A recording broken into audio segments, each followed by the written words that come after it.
Petričák z Plzně. A komu se to poděkování týká? Dobrý podvečer, pane Petričáku. Dobrý podvečer, paní Dufková. Já vám velice děkuji za to, že jste se mi ozvala, že můžu předat moje poselství dál. Rád bych poděkoval velice hodně srdečně Klárce Kryškové z Plzně. Ať to sice nevypadá, je mi kolem 40 let podle hlasu, ale já jsem vám chtěl říct, že my takhle chodíváme občas s Pejskem na procházku a ono se mi stalo totiž taková zvláštní věc. Paní Dufková, vy jste mi nevěřila, ale já jsem cítil ten manželství,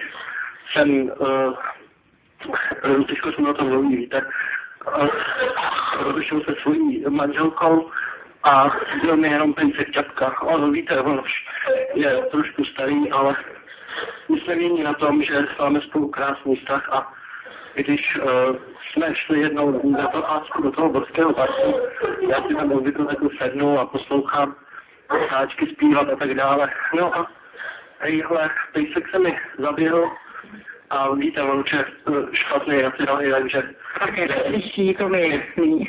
dělal velice velký problém, aby mě poslouchal a tak dále. No a jak je trošku kromě na ty zadní čapky, tak jako Pečka prostě se skutála, ale já si toho nevšiml, že jo. No a ona, ta Klárka, tím, že jsem si pozval tu Klárku, která mě určitě poslouchá, nebo aspoň doufám, paní Dufková, že mě poslouchá. A kdyby mě poslouchala, tak ať se ozve vám nebo mě, že bych ji moc rád znovu viděl. A bych ji poděkoval, že mě teď trošku zachránila, že jsem si nevšiml, že je mu zle.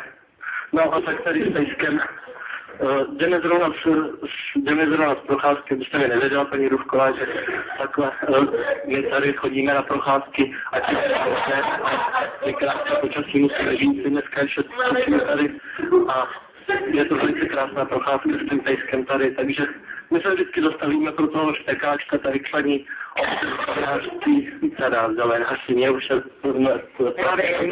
ale pane Petričáku, já vám něco chci říct, jste jediný pejskař. Těch pejskařů, kdybyste věděl, co já znám. Já bych moc dobrá, no to je paní Dufková, já jsem chtěl jenom doříct, že to je tak krásný, jste tak hodný a milý a vím, že spousta lidí kolem nás jsou taky vášniví pejskaři, ale toto je prostě moje štěstíčko a já bych chtěl teda poděkovat se Klárce, že nějakým způsobem zasáhla do toho našeho vztahu s tím Pejskem a chtěl bych vám poděkovat, že jste mě zavolala a posílám pozdrav všem pejskařům, co mě poslouchají. Výborně. Takže jestliže se Klárka mi ozve, já vám dám to spojení, kdyby náhodou se ozvala.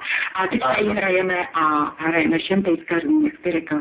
A dobré dny. Naschledanou. Naschledanou.